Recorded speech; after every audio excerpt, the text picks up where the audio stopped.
Si me querés, tu piña dame a morder, ta penitas, pa' chupar y pa' morder.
Qué buenas que son las piñas que cultiva mi compadre, lástima que las tiene para no venderlas a nadie.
Hace muchos años llegamos a vivir a la montaña, en un sector llamado La Unión, la vereda del Centenario. Eso queda sobre la cordillera que va desde Los Naranjos hasta el río Lebrija. Eso después se despliega hasta Río Negro, pero quién sabe hasta dónde. Bueno, la cosa es que el pueblito es muy bonito, muy amañador y buen productor. Aunque las vías son muy malas, las tardes son fresquitas de sol y hace buena lluvia en tiempo de cosecha también. La cosa es que cuando llegamos allá mi familia ya era bastante grandecita. Yo ahorita tengo 7 hijos, pero pues en ese entonces a todos nos tocaba ayudar, ¿no? Mi hija, la tercera, que era como una de las más grandecitas, siempre nos ayudaba a traer el agua de allá de la laguna. Era una laguna que quedaba abajo en la finca. Ella se iba por allá sola y se demoraba todo el día trayendo el agua. Eso sí no había que mandarla porque a ella le encantaba irse para la laguna. Se iba por allá todo el día y llegaba emparamada en la noche. Lo que pasa es que un día llegó con un cuento raro que mi marido y yo al principio ni siquiera le creímos, porque eso era un disparate. Nos dijo que había visto una culebra grande, que tenía una melena como amarilla, color oro, decía ella, que era de un azul intenso y tenía una cresta como la de una iguana, nos describió ella. Nosotros no le creímos mucho. La gente del pueblo después, con el tiempo, empezó como a reafirmar lo que la niña nos había dicho, pero pues nosotros tampoco la habíamos visto nunca. La gente decía que sí, que era tal como la niña la describía. Nosotros nunca fuimos como muy creyentes de eso. Ya con el tiempo nos fuimos de ahí y llegaron unos nuevos vivientes al lugar. La cosa es que ya los niños no querían ir a bajar por el agua porque pues les daba miedo. Y pues ya los nuevos hacendados estaban cansados del cuentico y se fueron a buscar la dichosa culebra esa. Cuando llegaron allá abajo al río la encontraron. O eso es lo que dicen, ¿no? Y que le empezaron a pegar tiros y tiros sobre la cabeza. Eso decían que el animal se retorcía y que empezó a botar chorros de sangre por todo el río. Decían que el agua de la laguna se empezó a poner de colores. pero que del animal no quedaron ni los huesos. Con el tiempo eso es lo que cuentan, y lo que es ahora. La laguna se fue desvaneciendo hasta que desapareció totalmente.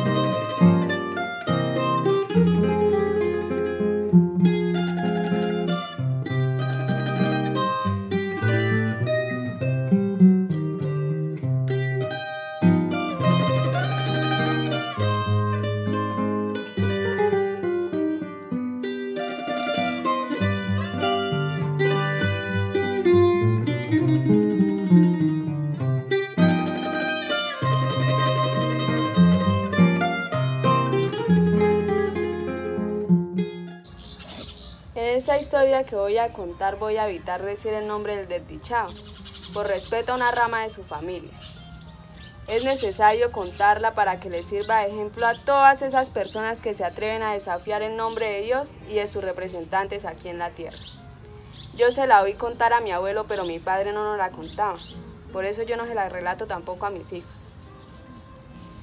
Don Antonielo era un hacendado que vivía en la parte baja de Lebrija, con su esposa, y también tenía algunos hijos.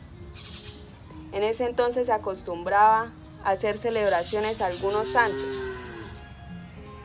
Uno de estos era la Virgen de Chinquinquirá. Don Antonielo se fue a chupar licor como unos 6 días.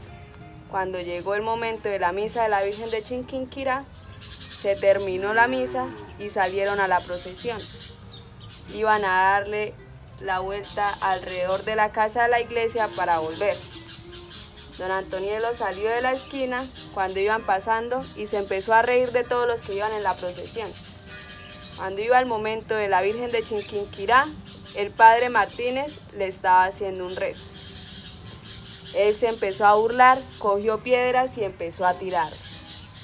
Una de estas le cayó al padre Martínez en la frente.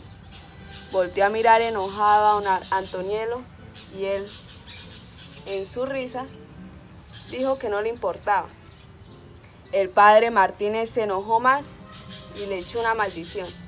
Dijo que se iba a convertir en un marrano él y sus próximas 5 generaciones. Él dijo: yo qué le voy a creer a un cura gordo. No tenía creencia alguna, ¿no? Después de esto, siguió chupando licor como unos 2 días más. Volvió a la hacienda y estuvo enfermo 2 semanas. Cuando salió de esta enfermedad, empezó a usar un sombrero grande que tenía alrededor un velo negro. Estaba en la mecedora de su hacienda todo el día y a eso de las 6 se iba a caminar por todo su terreno. Una vez, uno de sus obreros se fue a hacer un mandado. Iba caminando por el terreno y tenía que bajar a la laguna. Cuando llegó a la laguna, vio que don Antonielo se estaba bañando. Fue a caminar para saludarlo, pero cuando lo vio sin el sombrero grande, se dio cuenta que tenía una trompa y la cara llena de pelos. Él se fue a contar todo esto a la hacienda. En ese momento corrieron a todos los obreros. Él se quedó solo con su esposa y los hijos se fueron para la guerra. Cuando se murió don Antonielo, no invitaron a nadie al velorio. Lo enterraron ahí en la hacienda y nadie pudo ver su cadáver. Los hijos de don Antonielo se murieron en la guerra, por lo que no hubo 5ª generación. Y ahí se terminó la descendencia de don Antonielo.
Cuenta que por los trópicos un día se aventuró la clásica pomona y halló, de pronto, una fecunda zona, ánfora rebosante de ambrosía.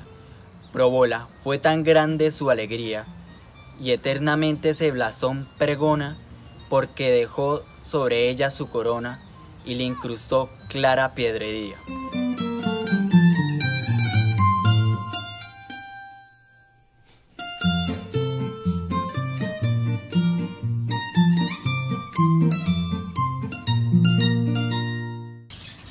Hace algunos años, cuando era la época de vacaciones, mi mamá me mandaba a la finca de mis nonos y allá pues me encontraba con todos mis primos y habían algunas veces en las que mis abuelos nos mandaban a hacer mandados por ahí en las fincas cercanas y pues era un trayecto más o menos largo y de camino uno pues era común encontrarse con algunos piñeros. Y como a mis primos y a mí nos gustaban mucho las piñas, entonces siempre ha sido como ese gusto por las piñas. Entonces veíamos los piñales y lo que hacíamos era coger las piñas y sacarlas así a lo mal porque no teníamos cómo sacarlas. Y lo que hacíamos era sacábamos las piñas y con unas piedras las rompíamos y las rompíamos hasta que lográbamos destapar algo y nos comíamos lo que podíamos sacar. Y esto duró así como por mucho tiempo hasta que un día un vecino que iba pasando por ahí se dio cuenta y decidió contarle a nuestros abuelos y pues nuestros abuelos nos dieron un regaño y pues severo baseado que nos metieron, ya no nos quedaron ganas de seguir robando piñas.